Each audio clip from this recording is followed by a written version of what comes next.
Il est ce qu'il se fait de mieux en termes de driver, de jockey. Il vient de remporter l'une des plus belles courses au monde, la plus belle selon ses dires. Je parle bien évidemment d'Éric Raffin qui est en notre compagnie. Bonjour Éric, comment allez-vous? Bonjour Sarah, merci. Merci d'être en notre compagnie. Éric, je vais vous laisser vous présenter pour les personnes qui ne vous connaissent pas dans un premier temps.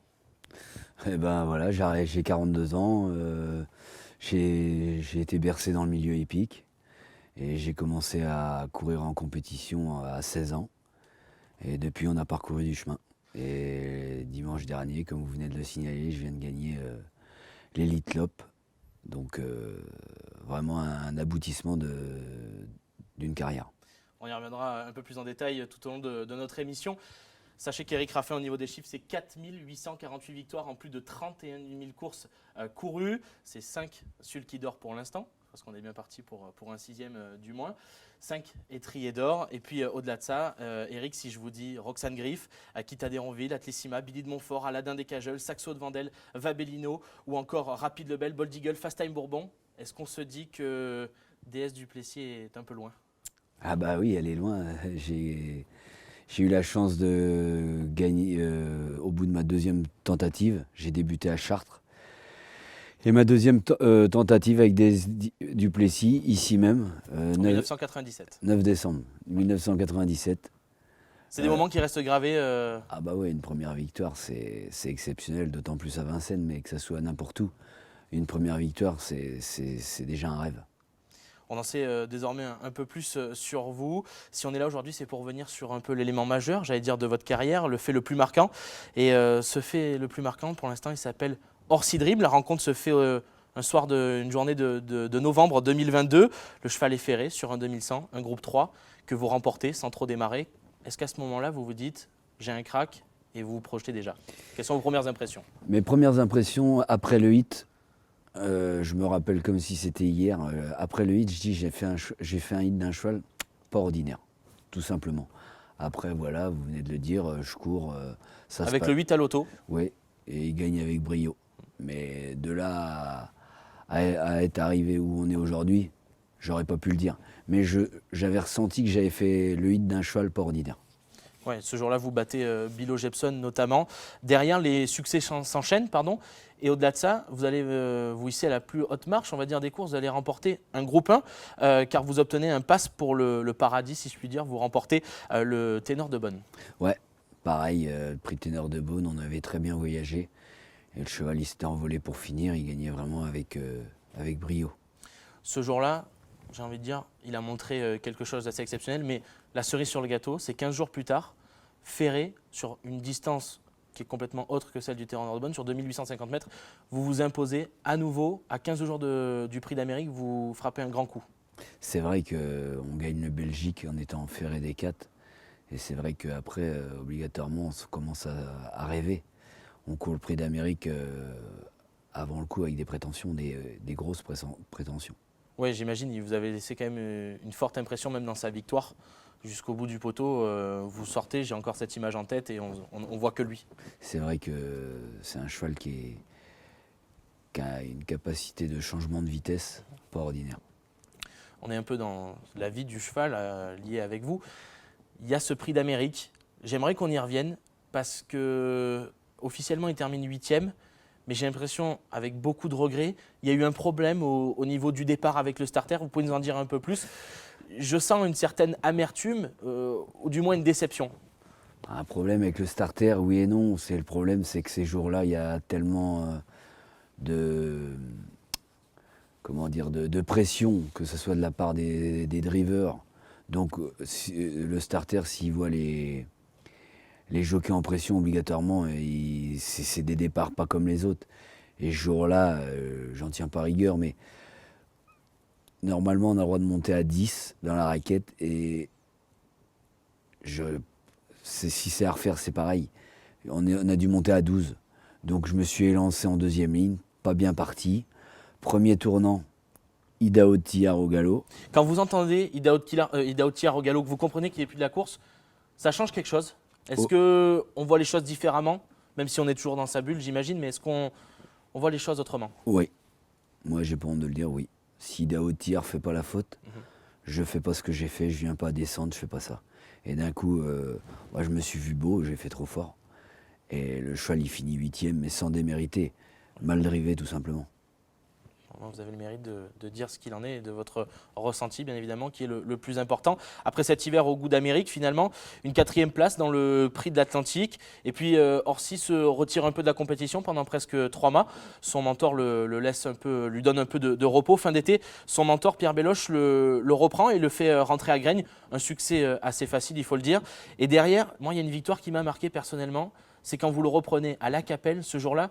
C'est presque une victoire symbolique parce qu'on a l'impression qu'on redémarre un nouveau cycle, qu'on retrouve, et dans la manière dont il le fait à nouveau, c'est des retrouvailles. Des retrouvailles, et comme vous le dites, c'était des retrouvailles splendides. Le cheval, 1800 mètres, j'avais le numéro 1 derrière la voiture. Sur un tracé assez particulier, celui de La Capelle tout de même. Particulier, oui et non, parce que c'est une grande piste. C'est vrai que le premier virage, il arrive vite. Mais ce jour-là, il m'avait montré autre chose de lui, le cheval, parce que moi, j'avais jamais cherché trop à le démarrer. Et ce jour-là, son entraîneur, Pierre, me dit « Tends-le un peu et fais-le démarrer, il sait démarrer, fais-lui confiance. » Et c'est vrai que je gagnais vraiment de très plaisante manière. Ben oui, bien sûr, et au-delà de ça, l'évolution continue finalement du cheval, vous le voyez continuer à évoluer. Pas exactement. Sur la suite, c'est un peu plus compliqué. Derrière Orsi, le chaud et le froid, et même un peu plus le froid. Pierre le reprend un peu en main et finalement, il vous le prépare pour l'Atlantique, dernièrement, où ce jour-là, vous faites sensation dans l'Atlantique. Vous, à mi-ligne droite, on a l'impression de redécouvrir un nouveau cheval. C'est assez dingue. Alors, le parcours a été splendide. Il n'y a pas eu de gros efforts à faire. Et à mi-ligne droite, on n'a vu que lui. Bah oui, c'est vrai que pour en arriver là, le cheval, il a été contraint de ne pas courir beaucoup dans l'hiver, contraint de problèmes de santé.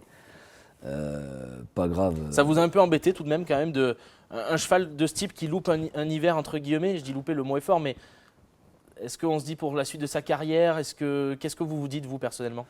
Je me dis que fallait faire l'impasse de l'hiver, comme l'entourage a fait, pour lui redonner une seconde chance, parce que le cheval, il a connu des problèmes pulmonaires, et après La Capelle, j'avais gagné à Feur, mais pas de plaisante manière. Je gagnais à l'arraché, avec le parcours que j'ai eu. Après coup, il gagnait pas bien. Et après, voilà, le cheval, il a connu des problèmes de santé. Tout le monde, voilà, un peu vexé, normal. Quand vous êtes français et que vous ne pouvez pas courir le meeting hivernal avec les ambitions, c'est jamais évident. Mais après, son entraîneur, il l'a remis en route, il a refait des belles rentrées. Et comme vous venez de le signaler, je cours le prix de l'Atlantique. J'ai eu un parcours de rêve, mais le cheval, il a eu un éclair de classe en fin de dernier tournant, pas ordinaire, parce qu'à ce niveau-là, prendre 3 longueurs en 100 mètres, c'est... voilà, le cheval, de toute façon, il est arrivé à maturité, parce qu'il faut savoir que c'est un cheval qui a connu des petits problèmes de santé en début de carrière. Donc c'est un H, mais réellement c'est un I. Donc au printemps, à l'Atlantique, j'ai retrouvé un cheval tout neuf, quoi. Ouais. Voilà. Vous avez ces mots forts après cette victoire. J'ai toujours cru en mon cheval. Ben oui, parce que c'est un cheval, il se donne, on n'a pas besoin de le taper, il est gentil, il veut tout bien. Donc faut le respecter et donc faut l'écouter. Parce que quand il est en piste, il se donne. Donc respect à lui. Billet pour l'Elite Lopp en poche.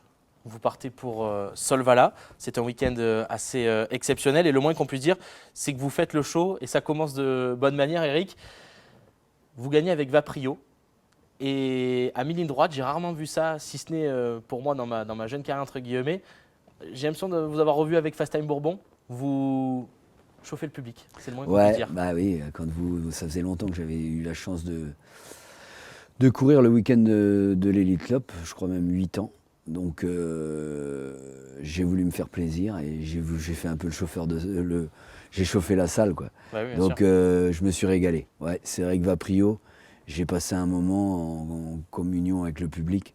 Ça a dû plaire à son entraîneur, la team Gocciadoro. Les Italiens sont toujours un peu dans le folklore et ça a dû être évidemment bien apprécié. Salué par le public, bien évidemment. Cela se poursuit avec Oriana Bocco qui vous offre un beau succès dans une très belle course. Bah oui, un groupe 1, 3 ans femelle. Une jument que je découvrais, qui a été emmenée au mieux pour un de ses objectifs. Et on a vraiment eu la bonne course. On avait le 10, donc pas évident avant le coup. Mais la jument, elle a vraiment été bonne pour venir l'emporter.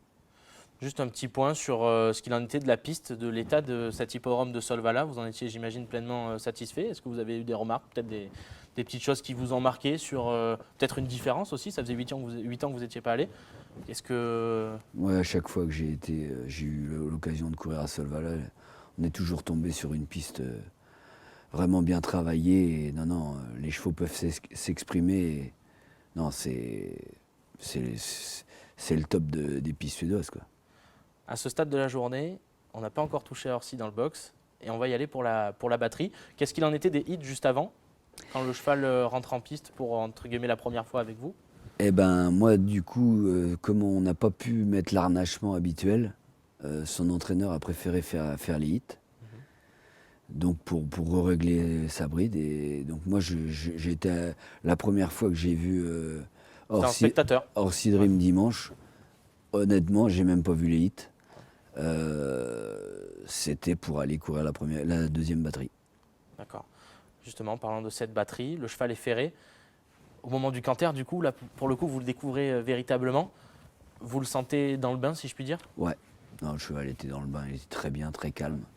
Parce que ça reste une ambiance particulière, donc faut que les chevaux ils arrivent à maîtriser aussi eux leur stress. Donc ça c'est voilà, numéro 4. Premier tournant, je me retrouve à 3. Il y a Gaspard de Brion à 2 nœuds au vent. Je sais que Mathieu va pas me laisser là, il sait que Orsi Dream ça va être un bon dos. Donc je viens devant les tribunes. Puis après je me pose à côté du leader qui avait pris un gros départ. Lui avait pris pas mal de vitesse. Il avait pris un gros départ, donc j'ai dit voilà. Et moi je sais que dans mon wagon, il y a Gaspard de Brion, il y a Francesco Zet et Onek. Donc Des chevaux en vue qu'on se cache pas non plus. Voilà, les chevaux de la course. Les chevaux de la course. Donc moi je me pose et je dis reste calme. Et quand Onek vient à 3, je contre Onek, je vois comment est la course. Et là à ce moment-là, je pense pas réellement à la victoire. Dans les tournants, je sais que je vais qualifier mon cheval, mais je peux pas dire que je vais gagner. Entrée de ligne droite, je le fais s'ouvrir un peu. Et voilà, il a été gagné. Quand vous dites j'ouvre un peu, ça veut dire pas complètement, vous en gardez un peu, vous avez conscience de ça aussi? Ah ouais, parce que les clubs, faut pas tout lâcher dans la bataille à la batterie. Il faut mieux être 3e en tirant dessus que gagner en champion. En champion, quoi. Les clubs, c'est pour ça que ça rehausse la performance, c'est que c'est 2 courses en une. Ouais. Donc vous courez la batterie tout en pensant à la finale. Le coup du chapeau est réalisé, vous contrez les attaques jusqu'au poteau, vous gagnez tout de même. Le triplé est en poche, mais j'ai envie de dire le plus dur reste à venir aussi. Et Pierre Belloche, son entraîneur, dit à nos confrères d'Equidia, tout est OK. Juste après le passage du poteau, mot pour mot, tout est OK, c'est parfait. On va le déférer des 4 pour la finale. C'était le plan, au boulot maintenant. Qu'est-ce qui se passe quand vous retrouvez Pierre? Vous êtes, j'ai envie de dire, presque tous les 3, alors j'imagine qu'il y a tout l'entourage, mais qu'il y a vous, le cheval et Pierre, et qu'on attend cette finale. Qu'est-ce que vous vous dites? Dans quel état êtes-vous? Mais dans quel état je suis? On vient de voir la première batterie, on voit que Gohan Boy il s'est envolé.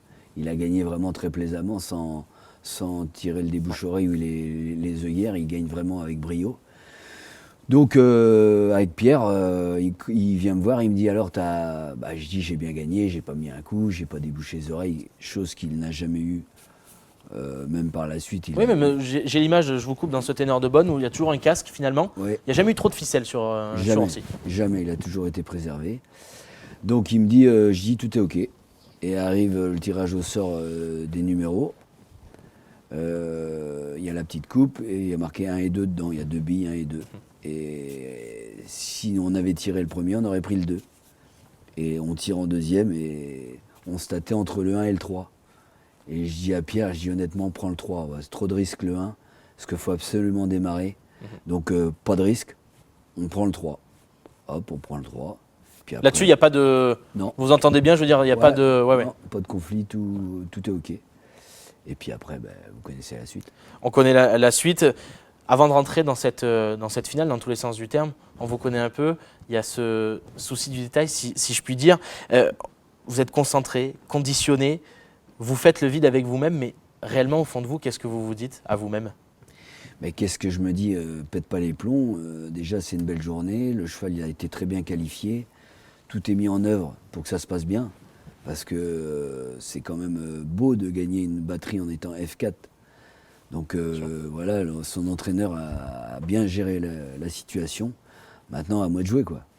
Mais sans pour autant faire le fou.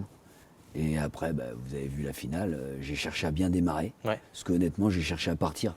Vous êtes allé très très vite et j'ai trouvé d'autres concurrents qui allaient encore plus vite que vous. J'ai vu presque vous êtes dit bon ok, on stabilise, j'ai quand même assez bien démarré, je ne vais pas non plus faire trop la guerre. Exactement. J'ai fait 100 mètres et tout de suite je me suis dit hop, top, calme.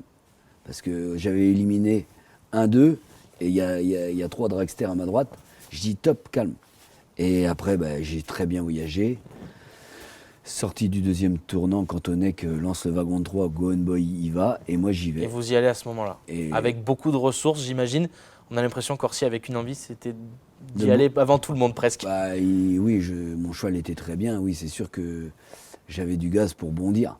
Maintenant, je ne savais pas si je sentais On Ice Prince devant moi. Je savais qu'il était un peu fatigué. Mais le cheval de tête, à ce moment-là, je ne sais pas s'il lui en reste ou pas. Ouais. Et donc, je fais un effort assez brutal, tout en gardant un peu. Et je double Nice Prince, et là, je vois que Jürgen Kistrom, il n'a plus de gaz. Donc, j'en profite pour profiter du virage, pour m'envoler, quoi. Ouais. Et après, voilà. Il y a eu de la mini d'en face, à partir du moment où vous êtes décalé, jusqu'à l'abord du tournant final, on a l'impression de l'avoir vu comme la mini droite dans les Ducs à Enghien. Il y a eu cet éclair où il n'y a eu que vous. Comme dans le prix de l'Atlantique. Comme dans le prix de l'Atlantique, j'ai confondu, désolé. Tout à fait, tout à fait. C'est un cheval qui a une vitesse pas ordinaire. Il a un coup de jarret énorme. Derrière, vous passez le poteau en tête. Vous gagnez cette Elite Lopp 2024. J'ai envie de dire tout seul finalement, parce qu'à la photo, on ne voit que vous. Qu'est-ce qui se passe dans votre tête à ce moment-là? Vos pensées, elles vont vers qui? Est-ce que vous avez dépensé? Est-ce que vous vous en souvenez? Parce que faut dépenser, oui, j'ai dépensé de tout le monde, d'une carrière effectuée. Voilà, oui, il y a dépensé, mais c'est un ouf de soulagement et dire, ça y est, c'est fait, parce que j'ai eu la chance de courir cette course-là et d'être battu né avec Rapide Lebel. Donc je me dis, ouf, ça y est, c'est fait, parce qu'à mes yeux, les 2 plus grandes courses d'Europe, c'est le Prix d'Amérique et l'Elite Lopp. Donc j'ai déjà été 2e des 2, mais j'avais jamais eu la chance de gagner une telle épreuve. Et là, chose faite. Donc voilà, vous êtes dans votre rêve, quoi, un rêve éveillé, exceptionnel, quoi. Voilà, c'est indescriptible. on vous a vu faire même un peu l'apéro avec les Suédois. C'est des moments rares. On vous a vu même avec Vaprio faire un clapping. Le public suédois quand même, c'est quelque chose. Ah ouais, tout à fait. Non, c'est quelque chose. J'ai eu la chance de partager un immense moment, en plus avec ma femme, mes enfants qui étaient présents. Donc au jour d'aujourd'hui, c'est la plus belle journée sportive que j'ai eue. Je vais revenir un peu dans le passé, Eric, si vous voulez bien, pour conclure dans quelques instants. À l'aube de la reprise des courses après le Covid, il y a à peu près 3 ans, vous disiez mot pour mot, le jour où tu crois que tu es parfait, tu n'as rien compris. Aujourd'hui, Eric, certes, le fait est là. Aujourd'hui, vous allez peut-être remporter un 6e Sulky d'or. Vous avez remporté l'Elite Lopp. On n'est pas bien loin non plus. Non, mais on n'est pas bien loin, mais c'est vrai que là, tout s'enchaîne bien. Mais non, et ça, je me répète. Dès lors que tu crois que c'est acquis dans ce sport-là, c'est que non, t'es un homme mort. Et ça, je me répète. Et même si je viens de gagner l'Elite Lopp, il ne faut pas s'arrêter là-dessus. Aujourd'hui, on recourt. Demain, on recourt. C'est un fil conducteur, finalement. C'est une mentalité, presque. Ben, c'est une mentalité. Si on veut que ça dure, il n'y a rien d'acquis. Mais aujourd'hui, je peux dire que j'ai gagné l'Elite Lopp. Ouais. Ça, c'est le plus beau trophée que vous ayez dans votre palmarès. Ah oui, tout à fait. Pour conclure, Eric, récemment, vous parliez de votre métier passion. C'est intimement lié. Et donc, des sacrifices. Vous disiez, j'ai forcément loupé des moments importants avec mes enfants. Mais les images qu'on a vues de vous après cette victoire dans l'Elite Lopp, vous en avez peut-être perdu avant, mais vous en avez créé des uniques. Ah là, c'était bien. Ça me donne de l'émotion parce que ça aurait été un regret que personne ne soit là. Et vous avez profité de ça en famille, évidemment, des moments extraordinaires, et en témoigne votre votre petite larme, mon cher Eric. Pour conclure, un grand merci à vous d'avoir été une fois de plus présent et de nous avoir communié tout cela. Le mot de la fin, il est pour vous, la caméra est là. Je vous laisse dire ce que vous voulez. Bah, merci, très belle interview. Et puis j'espère qu'on fera le même après un prix d'Amérique. Avec plaisir. Merci Eric. Merci. C'était parfait. Et même toi, tu as réussi à me donner de l'émotion, c'est que tu as été bon.